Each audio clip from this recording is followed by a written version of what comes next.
العالمين والصلاة والسلام على سيد الأنبياء والمرسلين وعلى آله وأصحابه أجمعين أما بعد.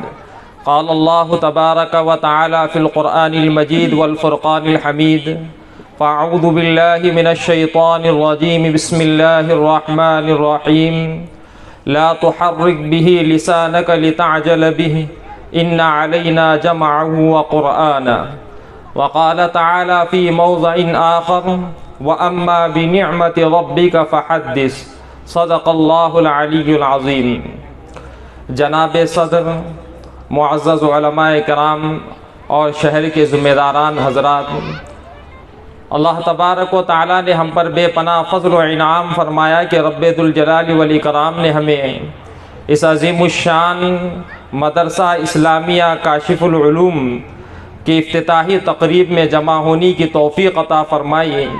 اس پر ہمیں رب ذوالجلال والاکرام کا شکر ادا کرنا چاہیے. ہمیں یہ بات سمجھ لینی چاہیے کہ مدارس کا قیام کیوں وجود میں آتا ہے اور مدارس کی کیوں ضرورت ہے. پہلے تو یہ سمجھ لیں کہ مدرسہ کیا چیز ہے. اسے دو الفاظ میں، اسے دو جملوں میں مدرسے کی تعریف یوں کی جا سکتی ہے: اللہ تبارک و تعالیٰ نے جو کچھ اپنے حبیب سرور کونین محمد عربی صلی اللہ تعالیٰ علیہ وسلم کو بتلایا اور پیارے آقا صلی اللہ تعالیٰ علیہ وسلم نے جو کچھ پڑھ کر اپنے اصحاب کو سنایا اور سکھایا، اسی کا نام مدرسہ ہے. اور مدرسے کا قیام کیوں وجود میں آتا ہے؟ میں نے آیت پڑھی: لا تحرک بہ لسانک لتعجل بہ. جب اللہ کے رسول صلی اللہ تعالیٰ علیہ وسلم پر قرآن کا نزول ہوتا تو آپ علیہ الصلاۃ والسلام سیدنا جبرائیل جو آیت لے کر آتے اسے بار بار اپنی زبان سے دہرایا کرتے. اور اس لیے دہرایا کرتے تاکہ میں بھول نہ جاؤں، کوئی چیز مجھ سے رہ نہ جائے اور آگے پہنچانے میں مجھے دقت نہ ہو. اسی لیے آپ علیہ الصلاۃ والسلام دوبارہ انہی آیات کو ریپیٹ فرمایا کرتے تھے. تو اللہ نے فرمایا آپ کو ریپیٹ کرنے کی ضرورت نہیں ہے. اِنَّ عَلَيْنَا جَمْعَهُ وَقُرْآنًا، اے حبیب ہم اس کو آپ کے سینے میں جمع دیں گے. تو معلوم ہوا کہ قرآن کی حفاظت کے لیے آپ علیہ الصلاۃ والسلام اپنی زبان کو حرکت دیا کرتے تھے. آپ کی چاہت یہ تھی، آپ کی خواہش یہ تھی کہ اللہ کے کلام کو محفوظ کیا جائے، اللہ کے بتلائے ہوئے احکامات کو محفوظ کیا جائے. تو اللہ کے رسول صلی اللہ تعالیٰ علیہ وسلم کو اللہ نے فرمایا آپ جو ہے بار بار مت دہرائیے، ہم اس کو محفوظ کر دیں گے اور آپ کو اس کو آپ کے سینے میں جما دیں گے. تو پتہ یہ چلتا ہے کہ قرآن کی حفاظت، قرآن کے تحفظ کی خواہش نبی صلی اللہ تعالیٰ علیہ وسلم کو تھی اور اسی خواہش کے نقش قدم پر آپ کے امتی، آپ کے وارثین چلتے ہوئے مدرسے کو قیام میں لاتے ہیں، مدرسے کو وجود بخشتے ہیں، چار دیواری کو وجود بخشتے ہیں. اس لیے بخشتے ہیں تاکہ وہاں قرآن کو محفوظ کیا جائے، اس لیے بخشتے ہیں تاکہ وہاں پر اللہ کے کلام کو محفوظ کیا جا سکے. میرے عزیزو، نبی اکرم صلی اللہ تعالیٰ علیہ وسلم نے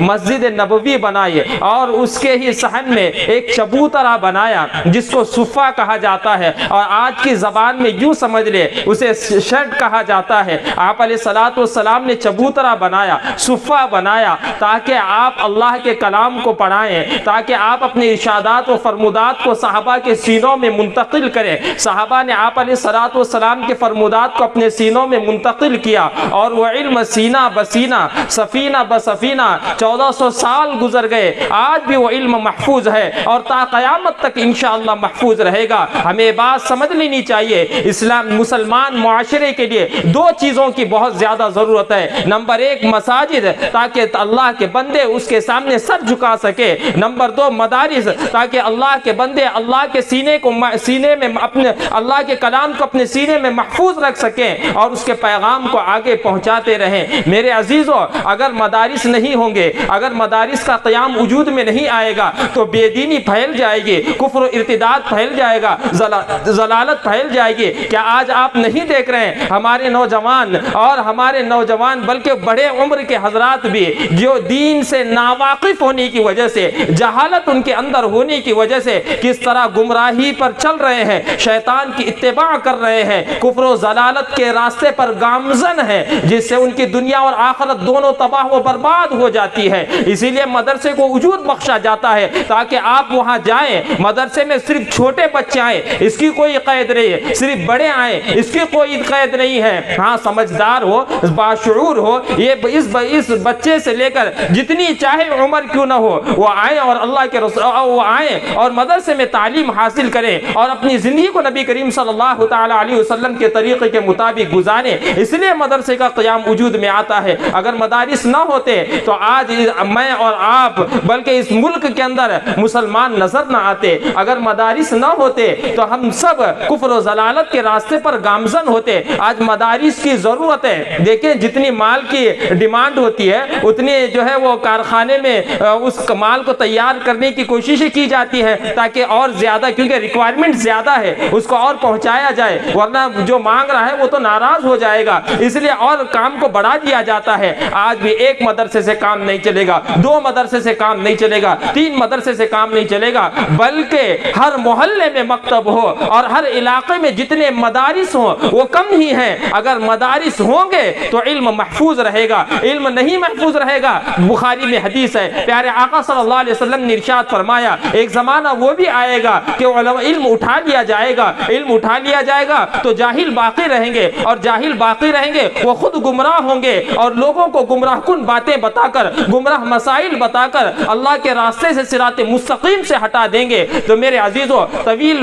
اور مزید گفتگو ہمارے مہمان خصوصی حضرت اقدس مولانا مفتی نظام الدین صاحب حفظہ اللہ تعالی و دامت برکاتہ العالیہ ہمیں خطاب فرمائیں گے اور سمجھائیں گے کہ مدارس کی کیا ضرورت ہے۔ لیکن ایک بات ہمیں یہ بھی اچھی سے سمجھ لینی چاہیے، جہاں مدارس کے قیام کی ضرورت ہے وہیں ہمیں اس بات کی بھی ضرورت ہے، اللہ نے ہمیں مال دیا ہے، اللہ نے ہمیں عزت دی ہے، اللہ نے ہمیں جان دیا ہے، تو ہم تینوں طریقے سے مدارس کو طاقت بخشیں۔ مال دیا ہے تو مال کے ذریعے سے، اللہ نے جان دیا ہے تو جان کے ذریعے سے۔ عبادات دو طرح کے ہیں، ایک بدنی ہے اور ایک مالی ہے۔ بدنی عبادت یہ ہے کہ نماز پڑھا جائے، روزہ رکھا جائے، حج کیا جائے وغیرہ وغیرہ، اور مالی عبادت کیا ہے؟ زکوٰۃ ادا کی جائے اور غربا کا تعاون کیا جائے اور اللہ کے گھر کی مدد کی جائے، اور اللہ کے گھر میں آنے والے مہمان رسول جو اللہ کے اور اس کے رسول کے علم کو اپنے سینوں میں محفوظ رکھنے کے لیے آتے ہیں ان کا تعاون کیا جائے۔ اگر تعاون ہٹا لیا جائے اور تعاون بند کر دیا جائے تو آپ یہ مت سمجھنا مدارس بند ہوں گے۔ ہمارے اکابر کی تاریخ ہم پڑھیں اور ان کو سمجھے تو پتہ چلتا ہے کھانے کے لیے کچھ نہیں ہوتا تھا، دارالعلوم دیوبند کے بازار میں نکل جاتے تھے اور سبزی منڈی دن بھر سے شروع رہتی اور شام میں ختم ہو جانے کے بعد اسی سبزی کے پھل فروٹ جو سڑے گلے پڑے رہتے اس کو لاتے اور صاف ستھرا کرتے کھا لیتے۔ علم ایسے بھی حاصل کیا جاتا ہے۔ امام بخاری رحمۃ اللہ علیہ طبقات حنابلہ میں لکھا ہوا ہے، امام بخاری کے پاس پیسے نہیں تھے، علم حدیث کی طلب میں نکلے، 3 دن پتے چبا کر امام بخاری نے گزارا کیا ہے۔ علم ایسے بھی محفوظ رہے گا، لیکن اگر ہم نے اپنے مال کو نہیں لگایا، اگر ہم نے اپنی جان کو نہیں لگایا، کل قیامت کے دن میرا اور آپ کا رب سوال کرے گا ہم نے تمہیں مال دیا تھا، تم نے کیا کیا؟ یہ کہو گے اے اللہ ہم نے بڑی سواریاں خریدی ہیں، اے اللہ ہم نے بڑے پلاٹ خریدے ہیں، اے اللہ ہم نے بلند و بالا عمارتیں بنائی ہیں، اے اللہ ہم نے فلانا کیا ٹھکانا کیا۔ اللہ پوچھیں گے بتاؤ میرے دین کے لیے کیا کیا ہے، میرے اسلام کے لیے کیا کیا ہے، میرے دین کی تحفظ کے لیے کیا کیا ہے؟ اگر آپ نے یہاں تعاون کیا ہوگا تو آپ کہہ سکیں گے اے رب ذوالجلال والاکرام ہم نے اپنے مال کا ایک وافر حصہ ایک وافر مقدار میں ہم نے آپ کے دین پر خرچ کیا ہے، آپ کے مدارس پر خرچ کیا ہے تاکہ آپ کا دین محفوظ رہے۔ اللہ قرآن میں فرماتے ہیں من ذا الذی یقرض اللہ قرضا حسنا فیضاعفہ اضعافا کثیرا۔ 6 آیات ہیں جو قرض حسنہ کے متعلق قرآن مجید میں اللہ تبارک و تعالی نے نازل فرمائی ہے، اور ان 6 آیات میں 12 مرتبہ قرض حسنہ کا ذکر ہوا ہے۔ کون ہے جو اللہ کو قرض حسنہ دے؟ سیدنا ابو الدحداء آتے ہیں جب یہ آیت نازل ہوتی ہے، سیدنا ابو الدحداء آتے ہیں اور کہتے ہیں اے اللہ کے رسول کیا رب ذوالجلال والاکرام ہم سے قرض حسنہ مانگتے ہیں؟ آپ نے فرمایا ہاں ابو دحدہ, تو ابو دحدہ نے فرمایا اے پیارے آقا اپنے دست مبارک کو آگے فرمائیے. آپ نے اپنے دست مبارک کو آگے فرمایا. سیدنا ابو دحدہ نے اپنے ہاتھ کو ان کے ہاتھ آپ پیارے آقا کے ہاتھ میں رکھا اور یہ فرمایا اے اللہ کے رسول, میرا یہ باغیچہ ہے جس میں 600 کھجور کے درخت ہیں, وہ سب کے سب اللہ کے راہ میں صدقہ ہے. من ذا الذی یقرض اللہ قرضا حسنا, کون ہے جو اللہ کے لیے قرض حسنا دے. صحابہ کرام پوری زندگی کماتے, آدھے سے زائد مال تو اللہ کے راستے میں صدقہ کر دیتے.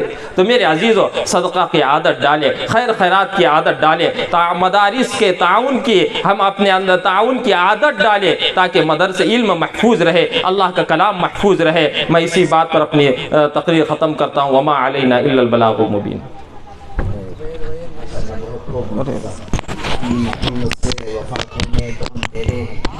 علامہ اقبال نے فرمایا تھا معزز تھے زمانے